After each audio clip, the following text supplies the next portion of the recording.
Lisan. Agak cepat. Saya cepat sedikit sebelum ke harta. Lisan. Ini yang sering bikin gak tenang. Quran surah ke-49 ayat 11 sampai 12. Tahan. Kalau hidupnya ingin tenang, kata Al-Quran, satu, jaga pandangan, kedua, jaga lisan. Ini langsung ayatnya turun. Ya, Quran surah 49 ayat ke-11 sampai dengan 12. Ya ayyuhalladzina amanu la yaskhar qaumin qaum. Ada ayatnya? Ya, saya pelankan sedikit.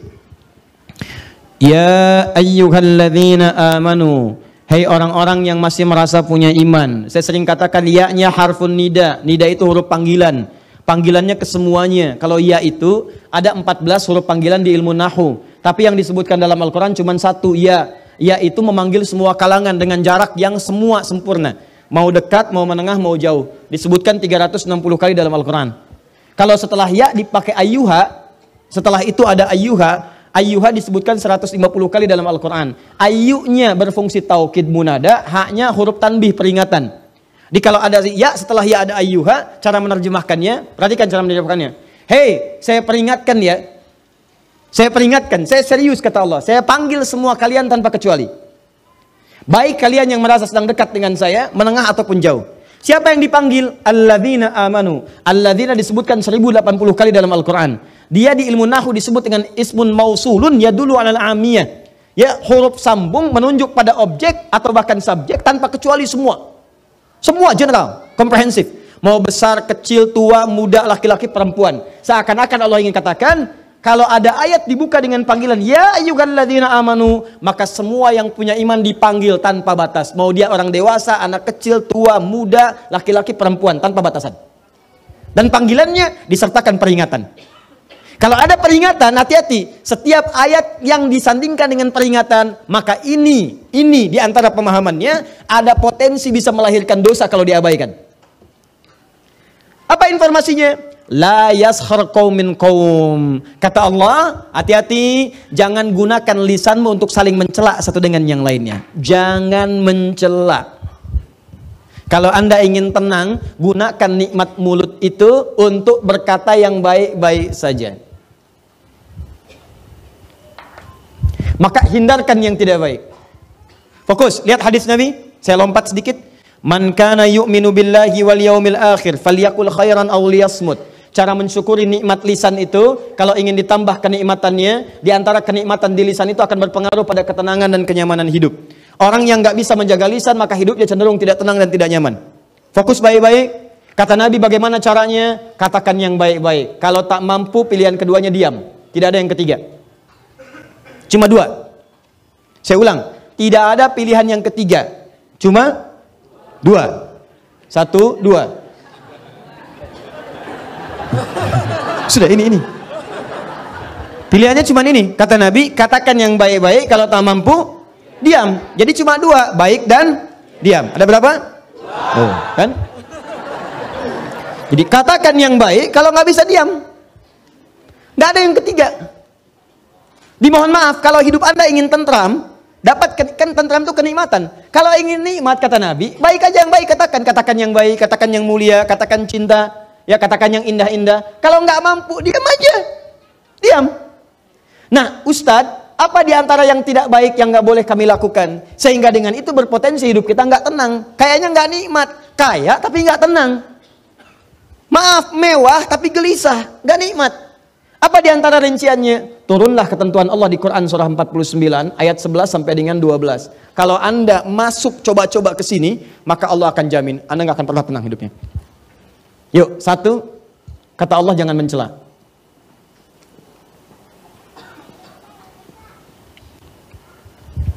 Merendahkan. Bukan dalam konteks mengingatkan, atau bukan dalam konteks mencela satu perbuatan yang memang dinafikan oleh agama. Ya, nanti ada celaan yang dibenarkan. Seperti Allah mencela perbuatan Fir'aun. Ya, Allah mencela perbuatan Qarun. Allah mencela perbuatan Abu Lahab. Ya, tabbat siada abi. Itu kan celaan. Ya, tapi ada yang tidak diperkenankan sama sekali. Untuk merendahkan pada sesuatu yang tidak dibenarkan. Ya, nggak ada hujan, nggak ada angin, mencela. Ya, mohon maaf sekali, mohon maaf ya. Celaan yang tidak memiliki argumentasi yang dibenarkan oleh syariat. Ya, karena iri hati mencela. Karena tidak ingin tersaingi mencela. Maaf sekali. Ya. Karena persoalan-persoalan kedudukan dunia, harta benda dan sebagainya muncul mencela. Yang paling berbahaya sekarang ini yang coba saya amati baik-baik. Saya nggak habis pikir ini, ya. Ada orang yang kemudian belajar agama mencela.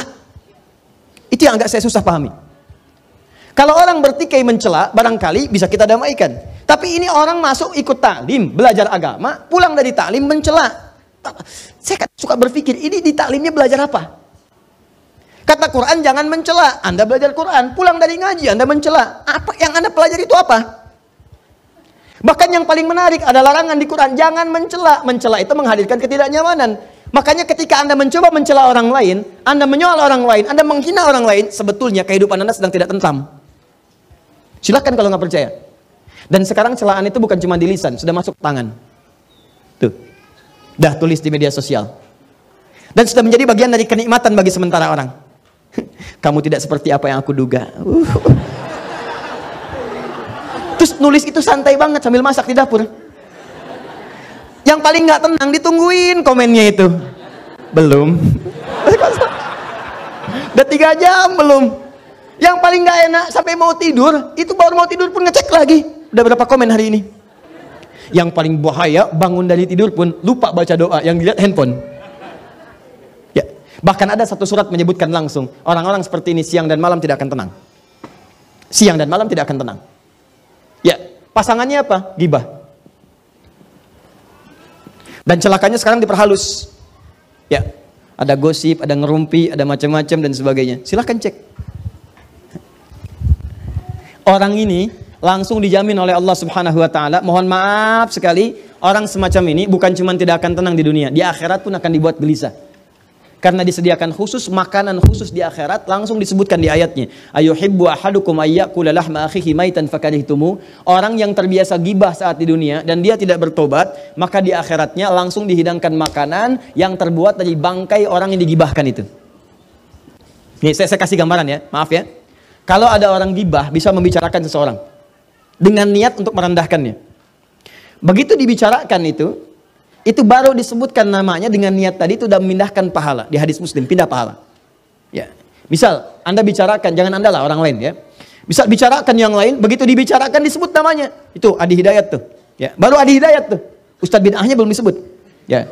Tuh Adi Hidayat tuh, ya. Begitu disebutkan Adi Hidayat, itu langsung pindah pahala dia kepada saya. Seketika. Ya, seketika. Saya tidak Ustadz, bagus. Tidak seperti yang itu tuh, dia tuh selalu begitu. Nah, itu pindah. Seketika pindah.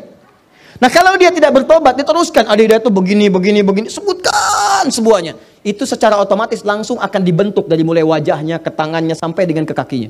Kalau tidak bertobat, maka hukuman pertama saat masuk neraka ini makan bangkai saudara yang kamu telah bincangkan di dunia. Ayo, habiskan, dipaksa tuh, terus. Tarik dulu bunuh-bunuhnya, celupkan ke neraka. Begitu dicelupkan, lapar ya, tuh makan bangkai. Ya, ayo makan. Haus, nih minum nanah. Masukkan, ayo angkat, masukkan, angkat. Lapar, buang. Demikian seterusnya. Jadi awas, hati-hati. Di dunia dia dibuat tidak tentram karena orang yang gibah itu nggak akan pernah tenang.